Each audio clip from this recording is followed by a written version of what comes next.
Hey fam, what's good? What's good? I hope that you're all well and keeping safe. I hope that you all had an amazing week. So you know what? XM reached out to the brand and we partnered up with him.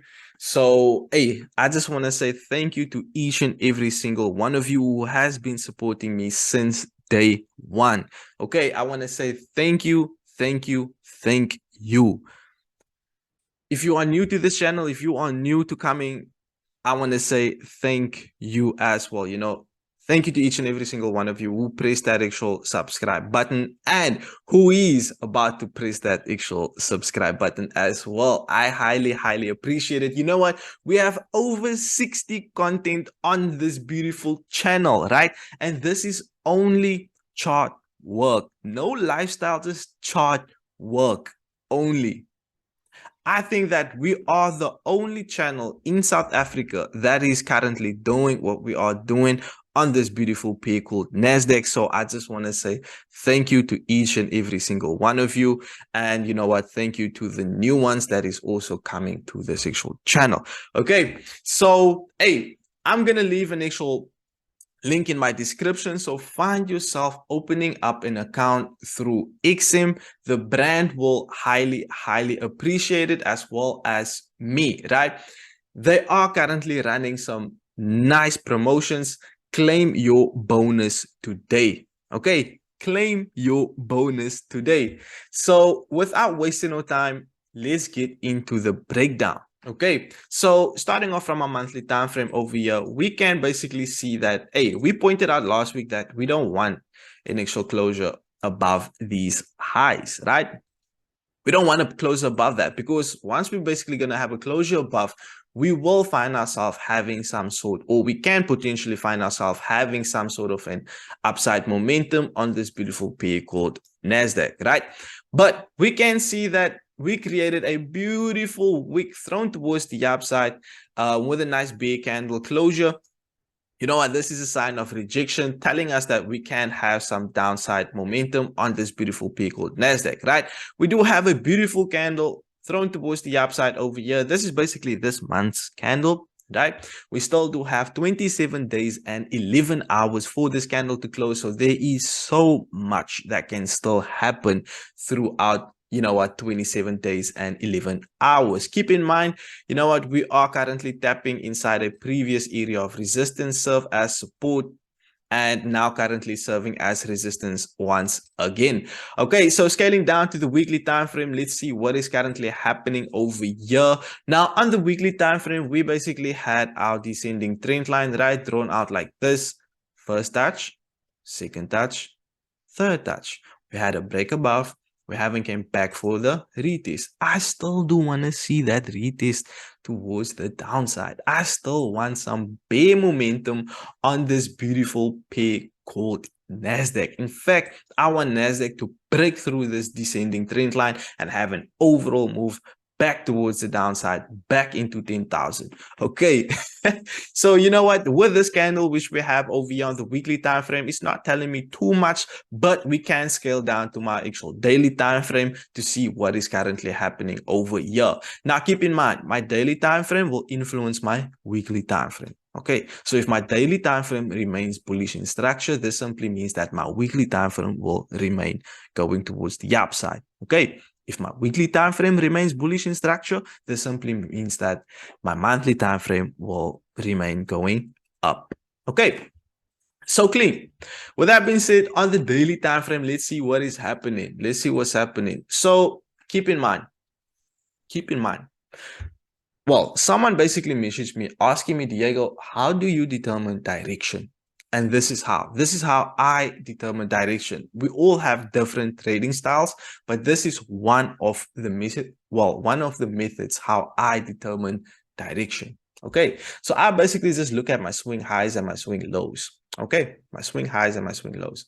So if we basically can look at this area, right? Can you guys see where is our actual swing low? So this area over here, we had a break below. Keep in mind with last week's breakdown, right? I said that it must close with a body below.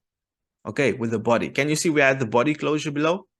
Came up, we came back down into another actual swing low over here. Boom. right? Can you see that we didn't have a body closing below this area? So you know what? I won't expect some sort of another continuation move back towards the downside, but I will show it on the H4 time frame to make it more clear. Okay, I will show it on the H4 time frame to make it more clear. So if I can remove this noise over here, we can currently see that our daily time frame, we are bullish in structure. Now, what did I say? If my daily time frame remains bullish in structure, this simply means that my weekly time frame will remain pushing towards the upside, right? Now, why do I say that we are bullish in structure? Can you see that we do have this nice swing high over there? Price literally broke above this area, right? Now, with price breaking above this area, this is now giving me an indication that I can now find myself looking for overall buying opportunities. Okay, buying opportunities. So if we can have some sort of an actual pullback, I do know that the actual buy will be much, how can I say, you know what, the push towards the upside will basically be more comfortable for me to take, right? So just because I say that, you know what, we have a break above, I'm not just going to find myself buying price with the open. Boom. No, no, right? We do need some actual correction before having an actual upside potential. Okay. Now, the H4 time frame is basically my directional time frame. Okay, so once we're going to get to the H4, you will understand it more clear. So daily time frame, right? We have a break above. Price literally had this beautiful high to a market, then creating a higher high over there. So what happens once price create an actual higher high, right? We do need some sort of an actual pullback before having some upside momentum, right? We need some sort of a pullback before having some upside momentum. So that is currently what I am looking for on my actual daily time frame, right? I am looking for an actual pullback before having some upside momentum. But since we had a break above, right, I do want to see some continuation towards the upside, okay, until we basically change market structure. So going to the actual H4 time frame, let's see what's happening on the H4, right? I think this is where you will have a clear understanding. This is where you will have a clear understanding. So once again, with our breakdown we had 2 weeks ago over here, I basically said if we can have a break above our area of resistance, right, this simply means that, you know what, we can have some sort of an upside momentum and then a move back towards the downside. We had some sort of an upside momentum and then a move back towards the downside, right? Not to the T, but we had it. I don't really care about being wrong. Well, I don't really care about being wrong, right? But I do want to be right once I find myself trading in my time zone. Okay, the New York session, New York Open, 4:30. Then I want to find myself looking at where are we currently with price. Now I will make a decision whether I want to buy, whether I want to sell. Okay, and you see we had that move up, came back down. Now let's look at last week's breakdown, right? Same thing. Same thing. I said that I want a move towards the upside and then a move back towards the downside. Did we have a move towards the upside and then a move back towards the downside? Yes, we did. Yes, we did. So clean. Check this out.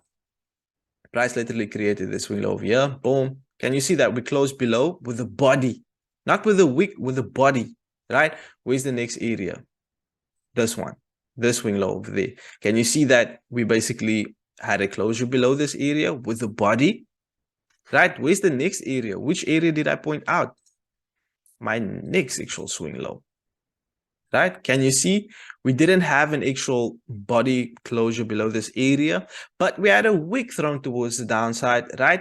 Here we have some sell side liquidity laying. You know what? We had multiple rejections on the lower time frames. So this was a clean actual indication that now we can find ourselves looking for buying opportunities. Where would your targets be? This area over there. Boom.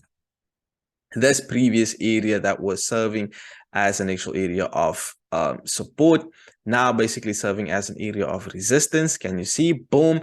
Once we had a closure above this area of resistance, if I can box it out again, Once we had a closure above, can you see? We came back and then we had a continuation move back towards the upside. So that is basically how I find myself determining, you know what can potentially happen next. Clean. I hope that is clear.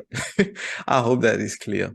So, hey, what is currently happening on our H4 time frame? What's currently happening? Right now on the H4 time frame, we can basically see we basically had a beautiful bounce of this area over here, this nice area of support. Right, we had a beautiful bounce of this area, but not only did we have a bounce, we had a beautiful area of you know what, a beautiful channel over here. Check this out. We had a beautiful channel, right? Respect once, respect twice, once, twice, thrice over there, right? We had a closure above, and you know what? We haven't came back for that retest for a potential continuation move towards the upside. Now, keep in mind, the daily time frame created a higher high, right? I said that I do expect some sort of initial pullback, right? So on the H4 time frame, if we're gonna find ourselves having an actual pullback, where do you think, where can we potentially have that pullback into before looking for some buying opportunities? Back into the trend line. Now we can look for buying opportunities. I hope that it is, you know, starting to make sense how I basically use my time frame as a puzzle, right? I'm using my time frames as an actual puzzle. Now, with us basically creating this beautiful channel over here, right? I want to see what will happen once price basically hit towards the upside, well, back inside this area of resistance over here, right? Because 9 times out of 10, once we have an actual bull flag, bear flag, a channel whatsoever, you know what? Once price have a break, price tend to come to the high or the low of that channel, right? In this actual example, it would be the high, and the high would basically be this area over here. Okay, so can we see some sort of an actual upside potential and then have an actual dip and then have a bull momentum towards the upside? Hey, we're gonna have to see. We're gonna have to wait and see. Okay, we're gonna have to wait and see.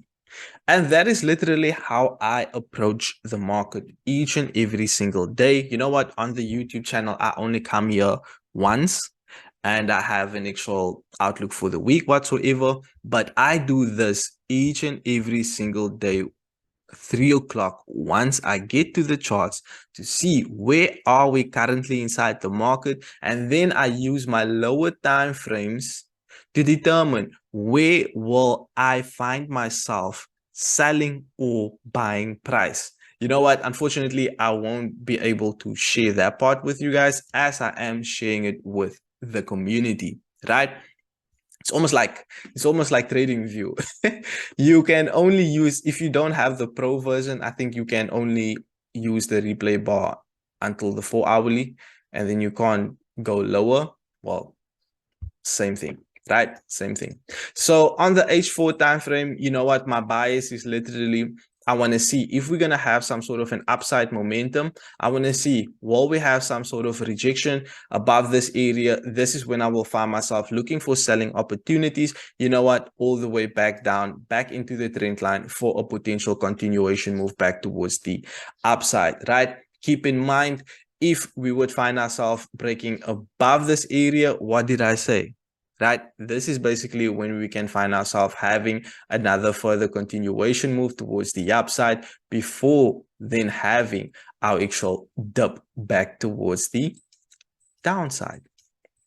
I hope you all have a clear understanding of what I basically just went through. You know what? I will highly appreciate it if you found this educational whatsoever.